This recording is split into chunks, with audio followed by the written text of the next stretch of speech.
we engaged over 200 employees and leaders, as well as outside consultants to help us develop the people strategy that will actually ensure that we are able to empower people and enhance culture.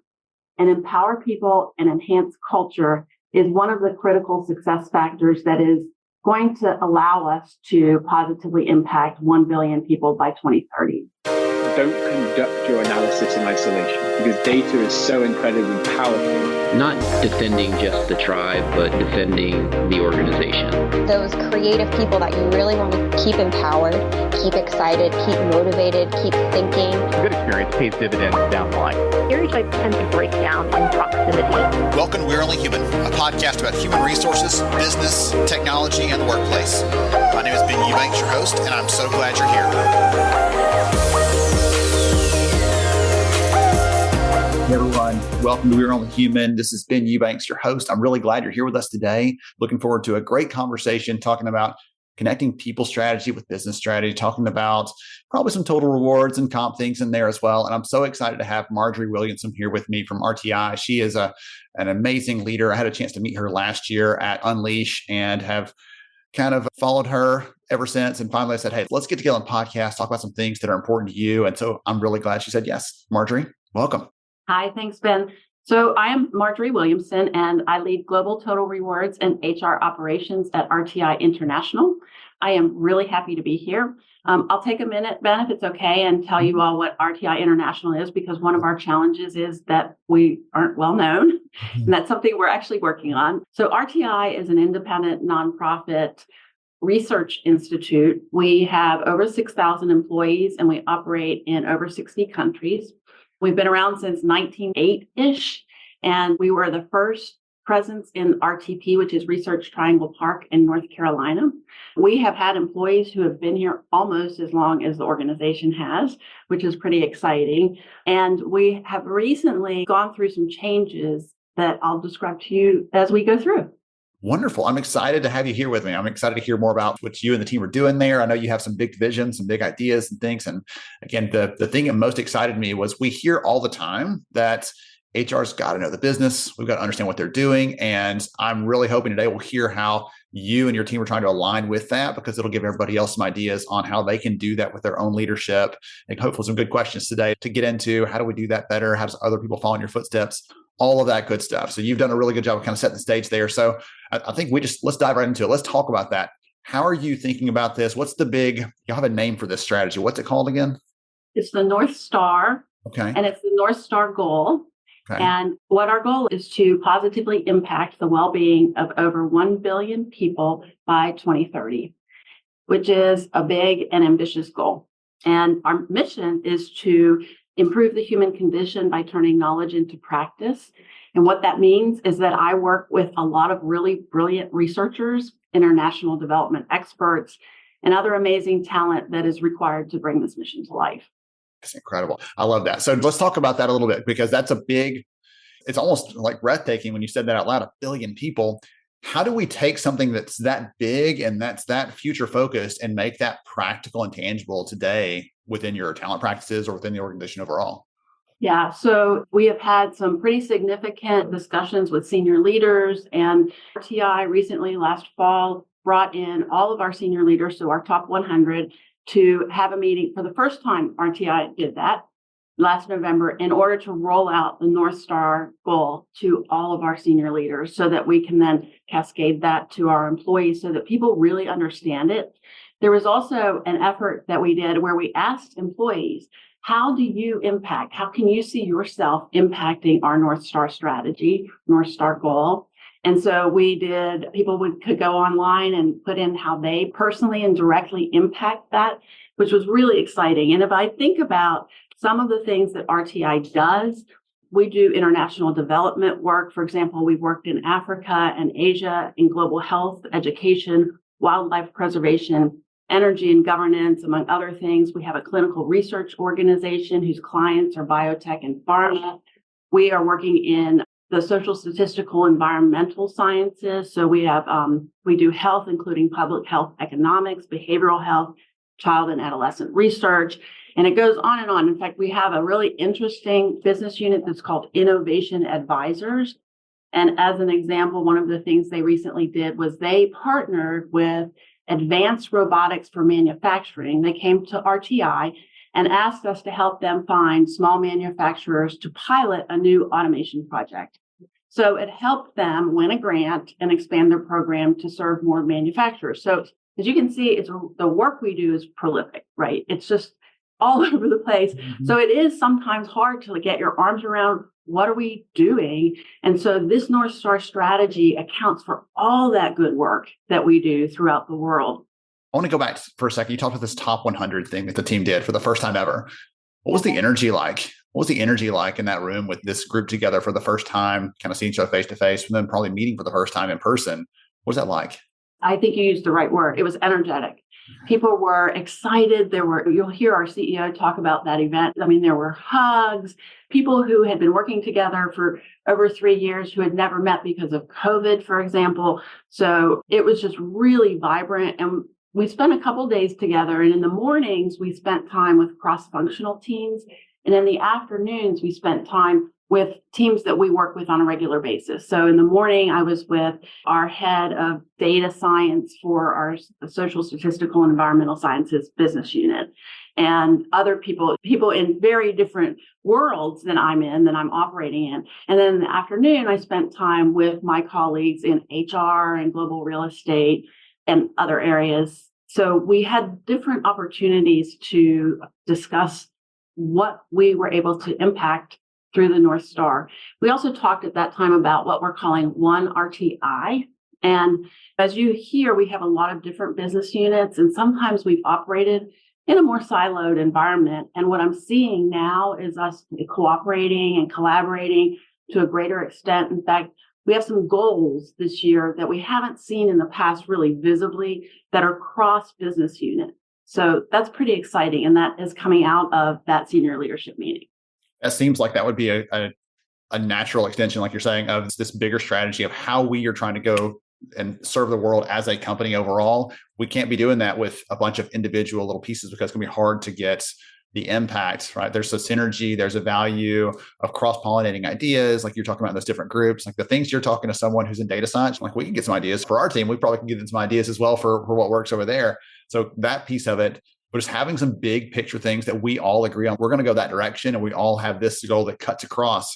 It doesn't matter if we're in research, if we're whatever else, like all the amazing things that RTI is doing, cutting across all those things. It feels like that's an important next step from here's the big vision to here's some goals we all are going to be pursuing as groups and teams. Exactly. And then one of the big things that came out of this too was the need for us to have a people strategy. So RTI has had what I would consider to be a human resources strategy where we tracked our goals, we looked at our KPIs, and it was an HR strategy that HR tracked and followed. But we didn't have what I would consider to be a true people strategy that the whole organization will own. So instead of an HR strategy, we now have a people strategy, and there were a whole lot of folks that worked on developing that. And it really is going to take us implementing this people strategy in order for us to get to the North Star.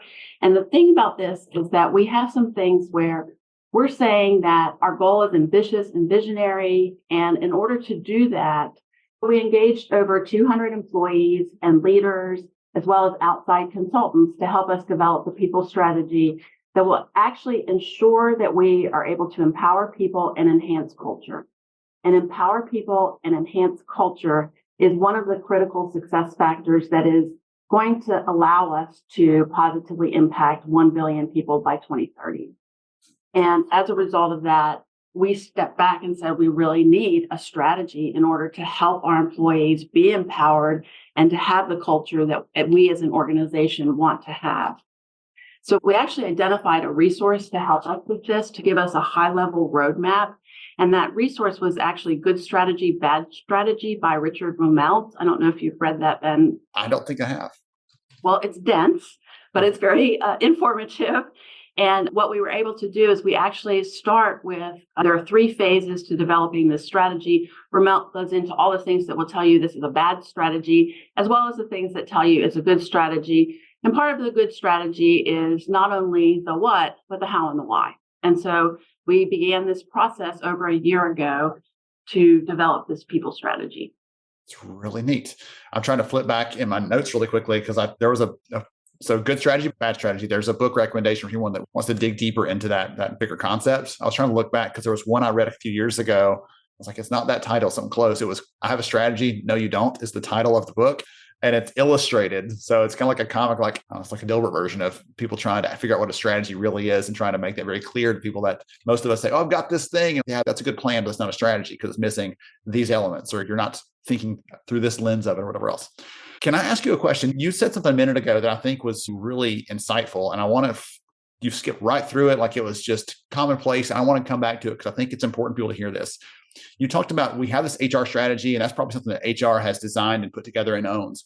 But you said this people strategy is something the organization owns more broadly. Would you talk about that distinction, what that means, and kind of how you see that? So our HR strategy that we had previously was good, and it actually gave us guideposts, and it helped the HR organization understand where we were going and what was important for us to deliver to the organization, because HR is a support group. And so it helped us there. And we had key performance indicators, or KPIs, that we tracked. We had goals on. So it would include things like we need to attract talent. So attract talent is still part of our people strategy, but instead of it being just the responsibility of HR, it's the responsibility of the whole organization. Perfect. Yes. So attracting talent and improving our brand is actually kind of one of the first things that we will do. And that came out of a whole series of processes that we went through. So the people strategy began with a diagnosis, and we had to develop the areas, or what I call the pillars, that we were going to diagnose, because there's a whole lot out there we can diagnose. What we landed on were 5 things. It was culture and employee experience, which everyone's talking about, employer value proposition and brand recognition, which I mentioned early on. We don't have a lot of brand recognition, and we're working on that. The strategic workforce planning, because as we know, the workforce is changing. The future is unknown, but we know it's coming quickly. There's digital transformation and digital acceleration, truly. And then we're talking about workplace of the future. And that work is actually around teleworkers and what our facilities are like. And so we have our head of global real estate on this team. And then employee well-being. So those were our 5 pillars. And we started with a very simple question that was really, what's going on here? So, and I actually have some thoughts. I was thinking as I drove in today about when I went into diagnostic, and I have to say, I was not responsible for all these diagnostics. There were a lot of people, as I mentioned, 200 people, my colleagues in HR, my peers, my boss, who's the head of HR, who really was the facilitator of all of this happening. So it's important that I'm not talking about just me here. And I thought about, though, in diagnosis, right? So we're a research institute, we're scientific, we're data-based. So we go in with a hypothesis, right? Don't you go in with a hypothesis? And then sometimes what you do is you try to prove your hypothesis, or you try to disprove your hypothesis. And I thought about this. I think one of the successful things that these teams did was they went in curious. Let's just see what we find.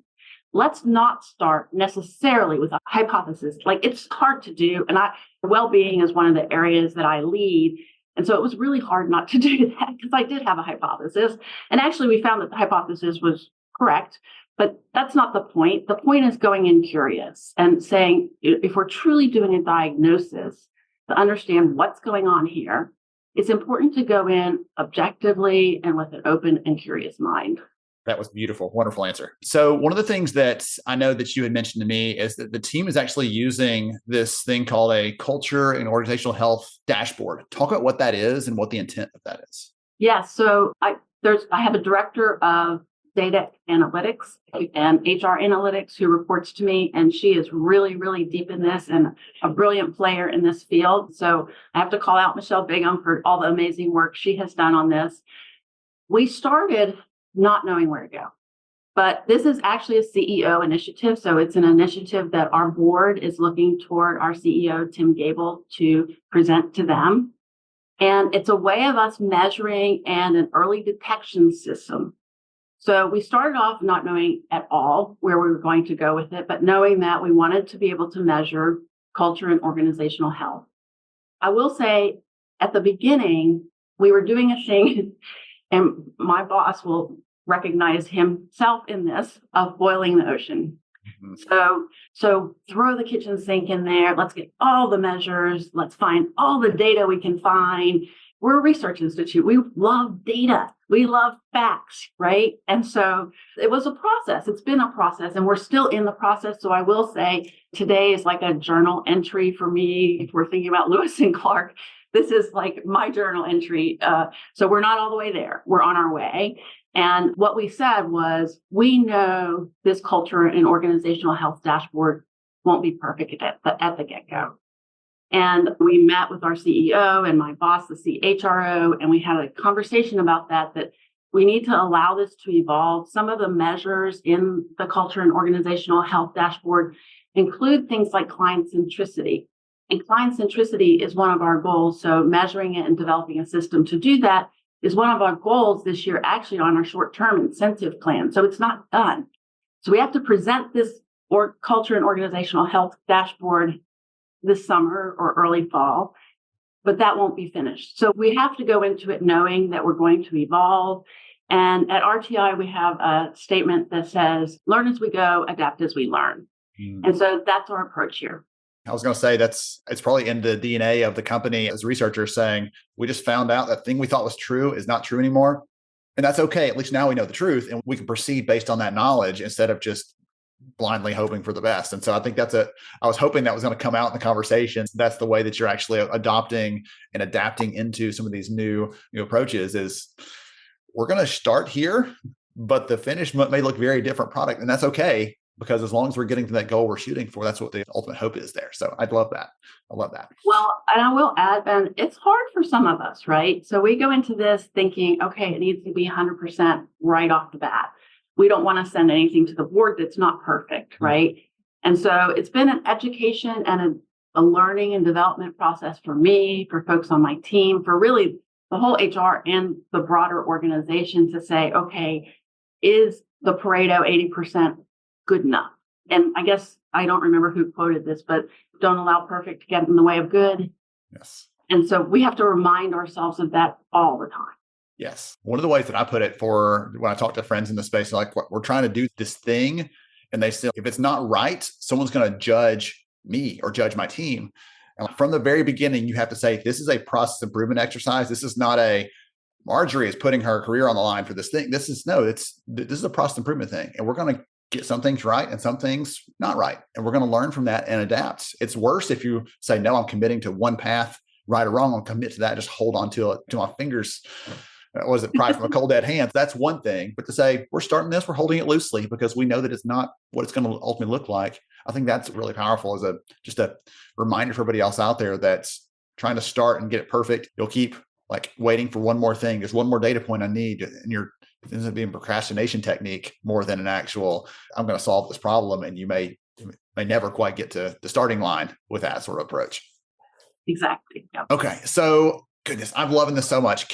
Would you be okay if I swap us over to a separate track in the conversation and talk about some of the things that, again, you talked about total rewards, the key part of what you do. It's when I heard you share last year on the panel, Annalise, you were bringing some of those ideas to the forefront of how RTI is really focusing on that and helping to make things possible for their workforce. So I'd love to ask you a couple of questions in that vein. Is that okay?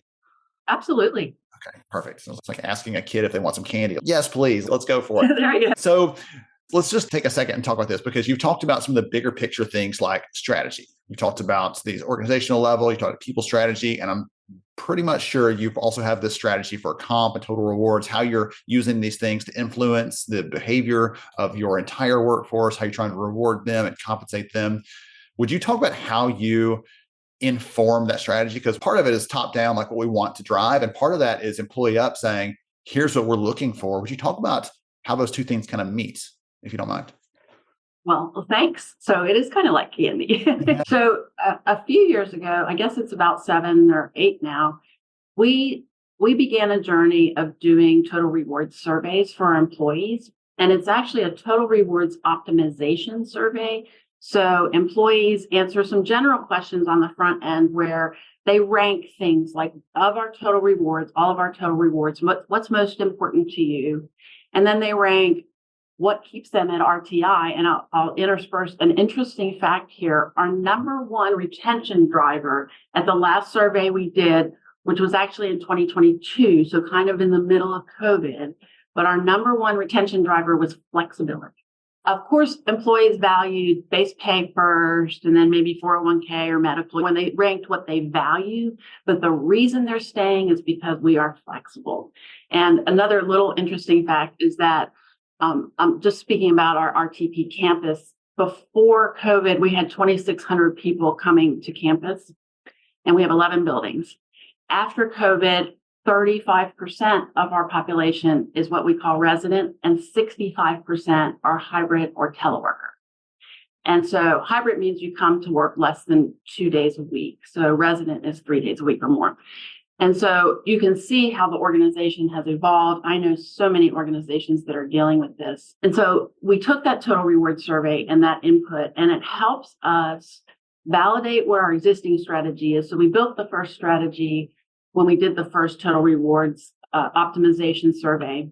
And we built the strategy based on that. And essentially, it's pretty simple, which is RTI will do what is prevailing practice or better in the countries in which we operate. So we're in 60 countries, right? And we can't do, unfortunately, we're actually more than 60, and we can't do a total reward survey globally, unfortunately, at this point, because total rewards vary so greatly throughout the world. And this survey has a conjoint piece to it where you're essentially asking people, what's your preference? It's like when you go to the eye doctor and they say, do you prefer A or B? And you say B, and they say, okay, do you prefer B or C? And so that's what a conjoint survey question is. And so what it does is it's a smart survey that as you go through, it helps refine what questions you get asked. And so in the end, what we come out with is, okay, here are the preferences that employees have. We break it down by demographics. We're able to look at by generation, by race and gender, by whether someone's in an employee resource group or not. So we look at lots of different demographics, and it helps us understand what's important to employees, and it helps us make trade-offs. So I'll give you a very simple example. In the US, our employees would prefer to have higher premium rates on medical than higher copays. Seems really simple, and it is, I guess. So when we have higher costs that are coming our way, and we're saying, okay, we are asking employees to share in some of those higher costs, then we know where to increase rates. So it's in premiums and not in copays. So it helps drive decision-making for us and helps us ensure that we have compelling benefits, for example, that we're paying competitively, along with all the other work that the great Total Rewards team here does as far as benchmarking and all that. This tool helps us assess and begin with what is important to our employees. I love that so much. The research nerd in me, when you said conjoint analysis, my heart's fluttering in the best way over here. I'm loving this. But that was actually a really great example of I was like, we're going to have to explain the conjoint piece if she does it. And you did a great explanation of that for the eye doctor, because I think everybody can probably identify with that at some point. So that, oh goodness, that was so good. When you start to see this data come back on things like flexibility is a big priority for employees, do you start to socialize that through leadership? Hey, managers, when you're working with your people, this is a conversation that comes up, or when we're talking about employer brand earlier, we're talking about our brand and our employer value proposition. Do we make sure and flag that for people that are potential candidates out there? Does it come back around full circle and start informing those kinds of things? So it hasn't come full circle, Ben. It's come, 3/8, 5/8. I don't know. You might want to cut that. Let's say 75%. I don't know. So it hasn't come full circle into incorporating into our employer brand. We did that early on, but we are, as part of our people strategy, we are revising and really reinventing our employee brand and our employer brand. And so we do, of course, this with our executives. We start with our executive leadership team to share with them the outcomes. We share it with the members of our compensation and strategic talent committee. And then we do employee information sessions. So we share with all of the employees who not just participated, which, by the way, we have a very high participation rate, you can imagine, because we do survey research. So people are excited about surveys here. And so our participation rate is almost 80%. So we do employee information sessions and we tell them what they told us. And then we from there, we develop kind of what our 3-year plan will be. And sometimes the 3-year plan comes to fruition. And of course, as an organization, we have to balance kind of affordability with having compelling benefits and being able to attract and retain talent and have folks be engaged and ensure their well-being, which if we have time, I'll tell you about kind of the dilemma we're in with well-being. But so we do roll that out and we do share that information with employees. And I think that they see what we do that is a result of their input. Being that transparent with it is powerful. I didn't even expect to hear that from that. That's amazing, because a lot of companies out there, a lot of HR leaders like, now that we've got it, there's some sort of burden to do something with it. And what I've found to be true is what you're saying there. Even if we say, listen, you asked for the moon, we have to balance all these things. What we can do is ABC. And for people to say, you heard me, like you're being honest and open with me, and you're telling me how far you can go, there's a lot of value to that. Even if you can't say, well, here's exactly what you asked for. There's a lot of value to saying, I heard you, and we're going to do our very best to meet what those needs are that you have. I think that's so powerful. Yeah, I found that to be true. Yeah. Excellent. Okay. All right. Goodness. I want to ask you 40 more questions. I feel like we could just go on and on. This is the best time, but I've heard too much candy is not good for you. Maybe that's a good metaphor for us to bring that one to a close. So if people have listened to this, they're really, as I am, they are enamored with your passion for this and really for leading and being an amazing HR and total rewards leader. Would you be okay with if they reached out to you on LinkedIn to connect or follow you? I absolutely hope they do. Okay. Yeah. I'll make sure and get that link into the show notes so anyone can reach out to Marjorie from there. My friend, thank you so much. This has been a joy, and I've just loved having you on the show. I enjoyed it too, Ben, and I'll see you at World at Work. Oh, yes, we'll be at World at Work. Yes, both of us will be. If anyone out there is going to be at World at Work, look us up. We'll be there. Again, you can ping us on LinkedIn. We'd love to see you at the event, and obviously come see us. Marjorie's session is going to be incredible. You hear more about the RTI story and how they're bringing these things to life. You'll see some visuals this time, not just hearing it through your ear pods or whatever else. And to everybody else out there, I hope you got some good notes, some good ideas from the conversation today. We got some great direction and ideas from Marjorie on how to really think about our strategy iteratively, not as this thing is going to be perfect right off the bat. So I got some good notes. I hope you did as well. Stay tuned. We'll catch you again next time on We Are Only Human. Thank you so much for joining me on the show today. I'm honored to have you as a listener. If you enjoyed this episode, please take 10 seconds to rate it at iTunes, Stitcher, or wherever you listen to your podcast. Also, if you know a friend that could benefit from today's conversation, please pass it their way.